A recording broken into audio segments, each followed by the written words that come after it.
شیخ Saadi رحمۃ اللہ علیہ فرماتے ہیں، مصیبتیں ہم کو بیدار کرنے کے لیے آتی ہیں، پریشان کرنے کے لیے نہیں۔ مصیبت اگر انسان کو دولت مند نہیں تو عقل مند ضرور بنا دیتی ہے۔ تعجب ہے، اللہ اپنی اتنی ساری مخلوق میں سے مجھے نہیں بھولتا، اور میرا تو ایک ہی اللہ ہے، میں اسے کیسے بھول جاتا ہوں۔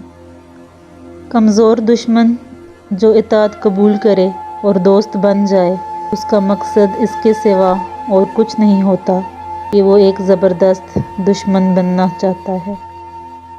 خدا کے دوستوں کی اندھیری رات بھی روز روشن کی طرح چمکتی ہے۔ اگر چڑیوں میں اتحاد ہو جائے تو وہ شیر کی کھال اتار سکتی ہیں۔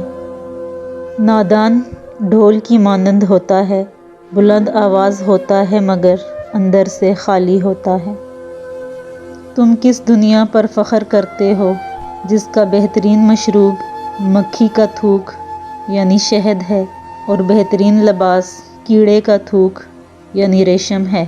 مجھے اس دنیا سے کیا لینا جس کا حلال حساب ہے اور جس کے حرام میں عذاب ہے۔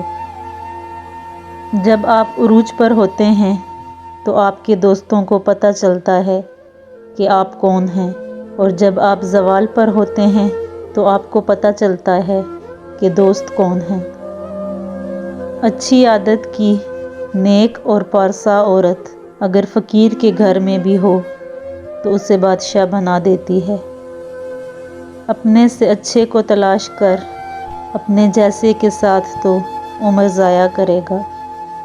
تمہارے طاقتور کا فرض ہے کہ کمزور کو قوی بنائے اور غنی فقیر کا خیال رکھے۔ صبر دو طرح کے ہیں، جو ناپسند ہو اسے برداشت کرنا اور جو پسند ہو اس کا انتظار کرنا۔ جو لوگوں پر رحم کرتا ہے وہ بندہ اللہ سے 4 انعام پائے گا: اللہ کی محبت، وسعت رزق، عمر میں اضافہ اور جنت۔ زمانے کی گردش سے دل برداشتہ نہ ہو، اس لیے کہ صبر اگرچہ کڑوا ہے لیکن اس کا پھل میٹھا ہے۔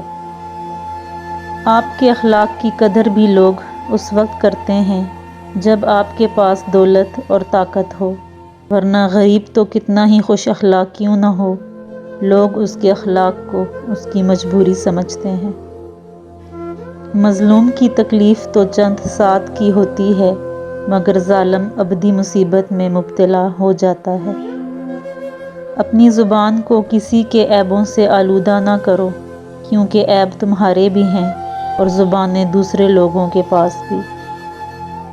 تم اپنی 1000 غلطیوں کے باوجود اپنے آپ سے محبت کرتے ہو، لیکن دوسروں کی ایک غلطی کی وجہ سے ان سے نفرت کیوں کرنے لگ جاتے ہو؟ یا تو خود غلطیاں کرنا چھوڑ دو یا دوسروں کو معاف کرنا سیکھ لو۔ ہر شخص اپنے ساتھ برائیوں کا بوجھ اٹھائے ہوئے ہے، دوسروں کے عیبوں پر طعنہ نہ دو۔ اگر کسی کو تھوڑا کھانے کی عادت ہو تو وہ سختی کے دن آسانی سے گزار سکتا ہے، اور اگر فراخی کے دنوں میں تن پرور ہو تو تنگی میں سختی سے مرتا ہے۔ مال و دولت زندگی کی آسائش کے لیے ہے، مگر زندگی اس لیے نہیں کہ انسان اپنی زندگی صرف مال و دولت اکٹھی کرنے میں ہی گزار دے۔ انسان کو جتنا لگاؤ رزق سے ہے، اتنا لگاؤ اگر رزق دینے والے سے ہوتا تو اس کا مقام فرشتوں سے بڑھ جاتا۔ کسی کو اچھے عمل سے دلی خوشی دینا 1000 سجدے کرنے سے بہتر ہے۔ پریشان ہونا انسان کے انسان ہونے کی دلیل ہے، لیکن پریشان رہنا انسان کے اللہ پر یقین نہ ہونے کی دلیل ہے۔ جو نصیحت نہیں سنتا اس کا ارادہ ملامت سننے کا ہے۔ میں آج تک اپنی خاموشی پر نہیں پچھتایا، جب بھی پچھتایا اپنے بول پر ہی پچھتایا۔ کبھی بھی بے وقوف کو اپنا رہنما نہ مانو، خواہ دنیا میں عقل مند نہ رہیں، کیونکہ خوبیاں کبھی خامیاں نہیں بن سکتی، اور نہ اچھی چیز کی عدم موجودگی میں کوئی بری چیز بہتر اور اچھی ہو سکتی ہے۔ نصیحت اگرچہ ناخوشگوار ہوتی ہے لیکن اس کا انجام خوشگوار ہوتا ہے۔ روئے زمین پر اکثریت ایسے لوگوں کی ہے جو دکھ، تکلیف، اذیت اور فریب تو انسانوں کو دیتے ہیں اور معافی اللہ سے مانگتے ہیں۔